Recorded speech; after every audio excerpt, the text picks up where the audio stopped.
I'm Tracy Sabol. Tonight on EWTN News Nightly, another assassination attempt? New developments after a gunman is found within several hundred yards of presidential candidate Donald Trump. We have reaction from the White House and Capitol Hill, plus analysis from former Secret Service agent Paul Eoff. Near a breaking point, an update on the deadly floods crippling parts of Central Europe. Plus, walking with our Lord.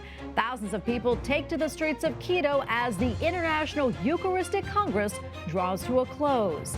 These stories and more tonight. From EWTN, the Global Catholic Network, this is EWTN News Nightly. Thank you for being with us on the Feast of Saints Cornelius and Cyprian. Our top story tonight, after yet another assassination attempt on Donald Trump, President Joe Biden is condemning political violence, while at the same time commending the Secret Service for protecting the former president from harm yesterday in Florida. Today, President Biden emphasized that Americans should resolve their differences peacefully at the ballot box and not at the end of a gun. White House correspondent Owen Jensen reports. Tracy, Donald Trump was not hurt in this latest attempt on his life. Just 2 months ago, he was nearly killed in an assassination attempt at a rally in Pennsylvania. President Joe Biden, headed towards Marine One, briefly addresses reporters. Thank God the president's okay. I think we got a full report so far. We're down there tonight. But one thing I want to make clear, the service needs more help. And I think the Congress should respond to their needs.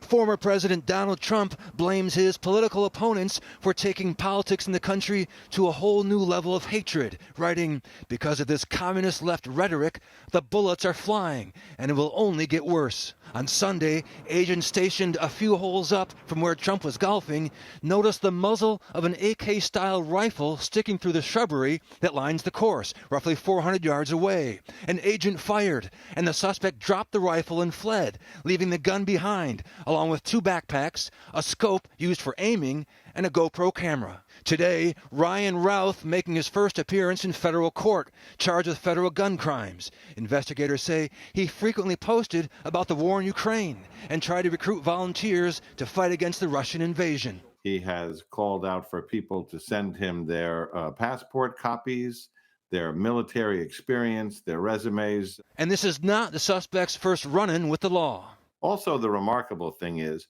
all the way back in 2002 in North Carolina, he has an arrest, one of his 8 arrests, but it stood out to me because the charge was possession of a weapon of mass destruction. That previous weapon was reportedly a fully automatic machine gun. And this time, when he was pulled over, officers say Routh was surprisingly calm. His demeanor was relaxed. I honestly thought it looked like somebody who had just left a church picnic. Later, President Biden spoke at an event in Philadelphia, again addressing the attempted attack on Trump. America suffered too many times the tragedy of an assassin's bullet. It solves nothing and just tears the country apart. We must do everything we can to prevent it and never give it any oxygen. Ukrainian President Volodymyr Zelensky also weighed in, writing, "Political violence has no place anywhere in the world. We sincerely hope that everyone remains safe." At the White House, Owen Jensen, EWTN News Nightly. Well, the second apparent assassination attempt on the former president has many lawmakers now questioning, is there enough security for Donald Trump? The former president and other Republicans are placing the blame squarely on the rhetoric being expressed by Democrats leading up to the election. Capitol Hill correspondent Eric Rosales joins us now with more. Eric. Good evening, Tracy. Yes, lawmakers on both sides of the aisle condemned the latest incident, stating that political violence like this has no place in the United States of America. Even those on the first assassination attempt task force are scratching their heads tonight, saying that the Secret Service needs to step up its efforts to protect the former president better. The idea that they haven't changed the protocols and we're still giving him the same sort of protection in these outdoor areas is unacceptable. So look, if the Secret Service now gets the point, right, and they're now going to change their protocols, well, congratulations, but it should have happened after the first attempt 2 months ago. The task force led by Catholic Republican Congressman Mike Kelly put out a statement. Quote, "We have requested a briefing with the U.S. Secret Service about what happened and how security responded. We are thankful that the former president was not harmed, but remain deeply concerned about political violence and condemn it in all of its forms." Lawmakers reacted to President Biden passing the buck on Congress to give the Secret Service more resources. As we continue the appropriations process, if the Secret Service is in need of more resources, we are prepared to providing it for them, possibly in the upcoming funding agreement. The buck stops with the president. The buck stops with his agencies. They've got the resources. They could allocate the resources right now. But if they need more resources, we'll clearly give them more resources. Senator Scott tells me he has his own bill to give Trump the same level of Secret Service protection as a sitting president. He's now discussing it with Democrats and wants President Biden to sign it. He and other Republicans say Trump is not going away, and the rhetoric that's fueling the heat on Trump needs to stop. This guy, in my mind, is the patriot of the 21st century. He's not going to quit. He's going to continue to fight for what he believes in. And we've got to do something. All Americans have to do something to curb this type of violence. Well, even others are claiming these incidents are not a coincidence. I'm leaning towards conspiracy on this now because they put this out enough. They put it in somebody's ear. They know these type of people, how they're going to react. Somebody is putting up this kind of information out there, so these lunatics will pull the trigger. Now, earlier tonight, the Secret Service director, along with the U.S. Attorney's Office, held a news conference where they gave an update on the latest on the investigation. They says that weapons charges have now been officially filed against the suspect, and the director also says that he has talked with the former president and has decided to increase his security. Take a listen. I've had a conversation with the former president. We've explained and we've worked with the campaign. The president is aware that he has highest levels of protection that the Secret Service is providing him. The Secret Service acting director also thanked the Palm Beach, Florida Police Department for implementing an emergency plan. They believe that those seconds actually saved the life of the president on what would have been a shooting. At the Capitol, Eric Rosales, EWTN News Nightly. All right, and for more analysis, we go to Paul Eoff, a 23-year veteran of the Secret Service who provided detail for Presidents George W. Bush, Barack Obama, and President Trump during his career. Paul, great to have you back on again. A lot to get to here, but first, I want to get your reaction. Are you surprised that something like this happened again so soon? And also, how do you think the Secret Service responded to the threat on President Trump yesterday? I'm not surprised that it happened. I'm a bit shocked at the timing to come so quickly on the heels of a previous assassination attempt on former President Trump. But as we've seen in society, we've seen it in our schools, we see it in our public places, the rhetoric and the violence is increasing. And in this case, when you have a political grievance and you have what is a relatively soft target at the Trump International Golf Course, we saw an attempted assassination. And make no mistake, it was an attempted assassination that was thwarted by the men and women of the Secret Service as well as local police. The way the mission model works is anytime the president or former president leaves a permanent protected facility like Mar-a-Lago, they move into public, the risk profile increases. When you're on an over 400-acre open golf course, it certainly is very high. The way the protective model works is you send certain elements out ahead of the protectee, in this case, 1 or 2 holes to the layperson, or 1 or 2 terrain features, as we would say in security. And they're looking for things that don't belong, potential assassins set up along the route, other threats, whether they are explosives or, in this case, gunmen. And in this case, the site agent noticed the muzzle of the weapon of the assassin and engaged and disrupted an assassination attempt. Paul, let me ask you this question. This has been on a lot of people's minds, wondering what's the difference in Secret Service detail for a current president and a former president? And also, after the first assassination attempt, you would think the protection had been ramped up for Trump. Has that happened? It absolutely has happened. And there is a big difference between the protection for a former president and a sitting president. Under normal circumstances, because of the increased threat profile on former President Trump, the threats from Iran and others, the Secret Service had already begun to increase security on former President Trump. On July 13th in Pennsylvania, they had a counter-assault element, and thank goodness they had a counter-sniper element. And what happened since then is President Biden authorized even more security to be provided to former President Trump and other protectees of the Secret Service. Paul, let me ask you this question. What about President Biden and also Vice President Harris? Because of these threats that we're seeing right now from former President Trump, do you think that security has been ramped up for them as well, or should it be? Their security has certainly been increased, but as the sitting president and vice president of the United States and falling in line for the line of succession for the presidency, and as well as a role as the commander-in-chief of the U.S. military, there's a lot of embedded security, a lot of embedded military support, a mil aid, keeping him in communication with the command military structure, and other things that are in place to protect a sitting president and vice president. But certainly, with the increased threat spectrum and intelligence that the Secret Service receives from its partners in the intelligence community, that profile has increased.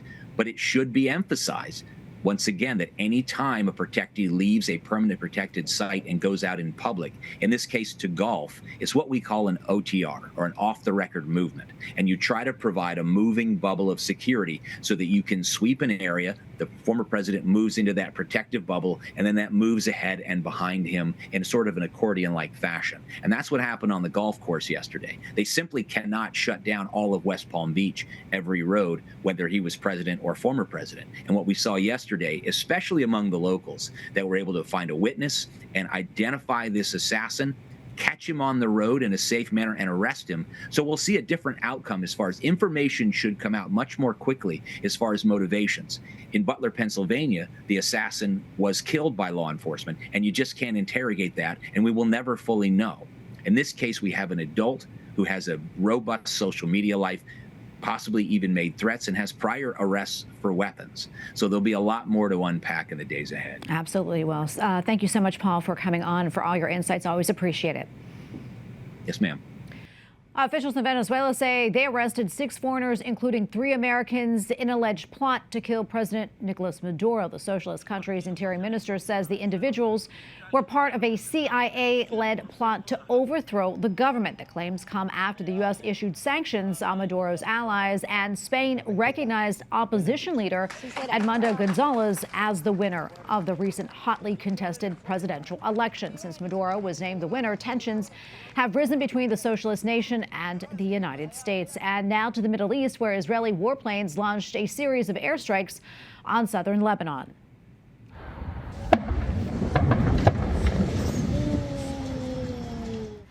The strikes come as Palestinian officials say another Israeli airstrike killed 16 people in the Gaza Strip, including 5 women and 4 children. The strike flattened a home in a Gaza refugee camp. Health authorities say another 13 were wounded in the attack. Israel says it only targets militants and accuses Hamas of operating in residential areas. At least 17 people are dead amid deadly flooding in Central Europe. Thousands of other people were forced to flee for their lives. More severe weather is expected this week in Romania, Poland, the Czech Republic, and in Austria. The floodwaters have even ravaged Heiligenkreuz Abbey and the Leopoldium Seminary in Austria. The seminary was completely underwater, and one chapel is now unusable. And we have a lot more still to come here on EWTN News Nightly, including ticked off. The clock is ticking for one social media platform as a court is set to make a major decision. And Florida proposes a law that could allow abortion with no restrictions. How pro-lifers are responding.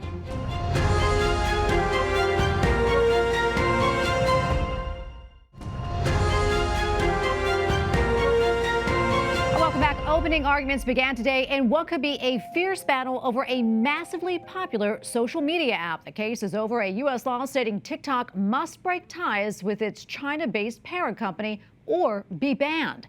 TikTok claims the app will be shut down by mid-January if courts do not intervene. TikTok says the law infringes upon its free speech rights. Well, voters in Florida are set to consider whether to invalidate both of the state's pro-life protections for the unborn. The proposal is called Amendment 4. If passed, it would allow abortion without restriction prior to the point of the baby being viable outside the womb. Former President Trump says that he will vote against loosening the pro-life protections. A group of pro-life doctors are also speaking out. And one of those pro-life physicians joins us now. Dr. Tracy Sabol is a radiologist and a senior fellow at the Catholic Association. She is also the host of Conversations with Consequences on EWTN Radio. Dr. Sabol, great to be with you as always. For those who don't live in Florida and maybe aren't that familiar with Amendment 4, can you tell us a little bit more about it and how and why this amendment came to be?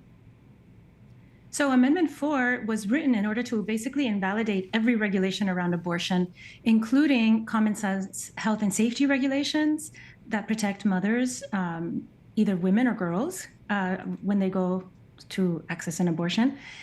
Also regulations around parental consent. It would invalidate parental consent laws in Florida for minor girls. And it would also make it impossible for physicians to be involved in abortion. And as you mentioned in the beginning, it would open up elective abortion until viability, but then after viability for any reason of maternal health, which basically can be manipulated so that elective abortion can be had through all 40 weeks of pregnancy. It's a brutal and dangerous amendment. So how are pro-lifers in Florida responding to this? And what sort of work is Florida Physicians Against Amendment 4 doing to draw attention to this?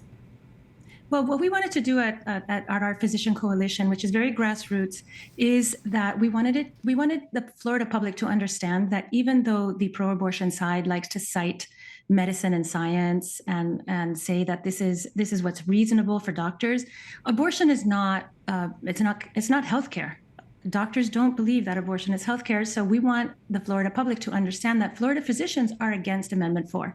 And that's because it's dangerous, not just for the babies that will be eliminated after they can feel pain, for instance, for elective reasons, but also for mothers and girls. And the group behind Amendment 4, Floridians Protecting Freedom, they write on their website that the overwhelming majority of Floridians think we should all have the freedom to make our own personal health care decisions without interference from politicians. As a Floridian and as a physician, what would you say to that?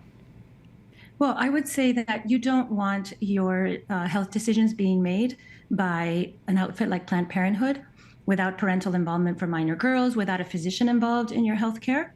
And so sometimes the government has to regulate important procedures. Like you wouldn't want to go get a colonoscopy at a colonoscopy center that wasn't regulated by the state Department of Health, right? So why would we open up abortion that way? It's a very dangerous proposal for everyone involved. Yeah, and abortion is one of the top issues in the presidential election this year, as we know. That said, what kind of impact do you think that Amendment 4 could possibly have on the race? I mean, is it a big enough issue to drive up voter turnout in Florida and potentially sway voters?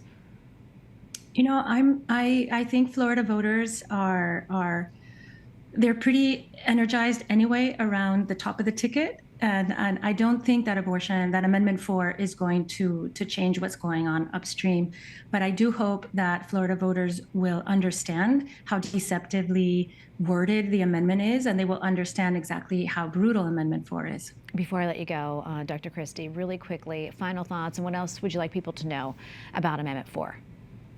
Amendment 4 would make Florida, an abortion destination for the entire country. It would make a deregulated abortion regime in Florida that would equal that of North Korea or Cuba. I mean, it's just so wrong for Florida. And in Florida, elective abortion is already legal through 6 weeks, and after 6 weeks for a host of reasons.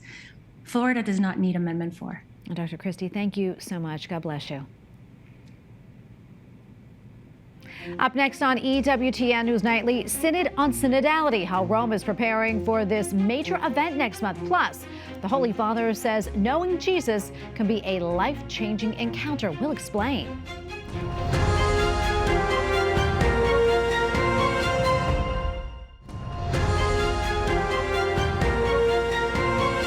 People flocked to the Basilica of the National Shrine of the Immaculate Conception for a special service regarding Our Lady of Aparecida. The day had special meaning for people from Brazil.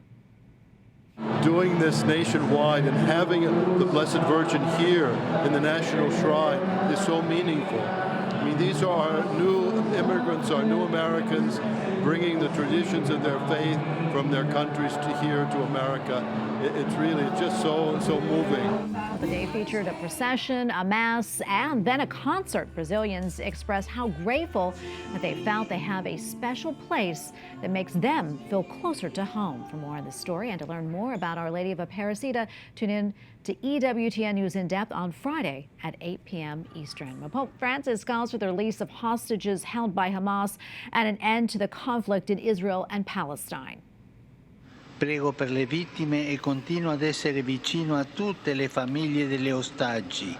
During a Sunday reflection, the Holy Father recalled meeting the mother of slain hostage Hirsch Goldberg Poland, saying that he was struck by her humanity. The Holy Father also reflected on yesterday's gospel, saying there is a difference between knowing about our Lord and having a relationship with him, which can change our lives.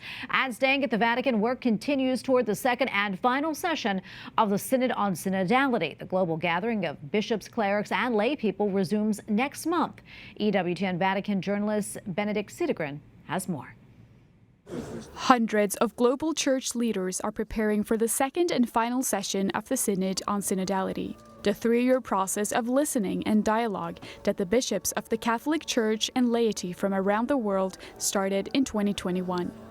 Also called the 16th Ordinary General Assembly of the Synod of Bishops, the Synod on Synodality was meant to deepen the missionary perspective of the Church and expose local churches to this method of listening and communion. The question at the heart of this upcoming and final session that spans the month of October is how to be a synodal church in mission. In a press conference with Vatican journalists, Cardinal Mario Grech presented the proposed work for the Assembly and explained that the Synod is first and foremost a time of prayer and listening to the Holy Spirit. If the Holy Spirit is not invoked, is not present, then it is not a Synod. You can call it a convention, an assembly, but not a church gathered to discern. The Vatican announced several novelties, including a penitential service featuring testimonies and prayers for forgiveness for sins against peace, creation, and families, noting the sex abuse scandal among them. There will also be a prayer vigil in thanksgiving for the ecumenical fruits of the Second Vatican Council, with delegates from different Christian churches and communities in the Piazza of the Proto-Martyrs, where, according to immemorial tradition, the Apostle Peter was martyred. I think ecumenism has done great steps forward by, I think of Cardinal Koch, all the wonderful documents that were done, and perhaps we can pass to another kind of ecumenical dialogue. How can we act together in the world for more peace, for more justice? Because it's our common mission. In a first for synods in Rome, a quarter of the participants will not be bishops and will include non-Catholic fraternal delegates, lay people, religious and priests. While the guiding document for the second session of the Synod focuses on themes such as lay participation and the role of women in the Church, the real theme of the Synod is the Church itself. Cardinal Grech and Hollerich both stressed the importance of listening to build a synodal community at the level of the parish, the diocese, and the Church. We need to find new method, new ways how we can really walk together, because there is a lot of richness in the Church. And if we do not listen to one another without excluding anybody, we will miss a big opportunity. On a practical level, the October Assembly will produce a final document that will be handed over to the Holy Father for his consideration at the end of October. In Rome, Benedictia de Grien, EWTN News Nightly. Finally tonight, the 53rd International Eucharistic Congress ended with a closing mass and procession through the streets of Quito, Ecuador. There was also an announcement about the location for the next Eucharistic Congress in 2028. EWTN Vatican journalist Paula Raza has more. The 53rd International Eucharistic Congress has come to an end. We celebrated the closing mass where Cardinal Baltasar Porras gave a beautiful homily. Cardinal Baltasar Porras is the papal envoy. He's coming from Venezuela, and he said during this mass that everyone who has participated in this Eucharistic Congress should take the fruits, should take the message that has been delivered throughout this week, take it home, share it with your family, share it with your community. Cardinal Baltasar Porras also announced the next host of the 54th International Eucharistic Congress. He said it's going to be Sydney, Australia. And throughout this week, we were able to speak to Archbishop Fisher from Sydney, Australia. He said that if the Congress were to happen there, it would be such an exciting moment. We are hearing celebration behind. It would be such an exciting moment because they are now facing this crisis of secularization. So this could be a revival for the whole country and a beautiful message for the whole world. This has been a very exciting week. One of the most important moments was the Eucharistic procession that happened at Quito's center in front of the St. Francis Church. 80,000 people gathered, according to the organizers of this Congress, and they walked all the way to the Basilica of the National Vow, where the papal envoy, Cardinal Baltasar Porras, gave a message and he gave a blessing. In Quito, Paola Riaza, EWTN News Nightly. Anyway, thank you for watching tonight. Remember, you can follow us on social media, Facebook, X, and Instagram at EWTN News Nightly. I'm Tracy Sabol. Good night and God bless.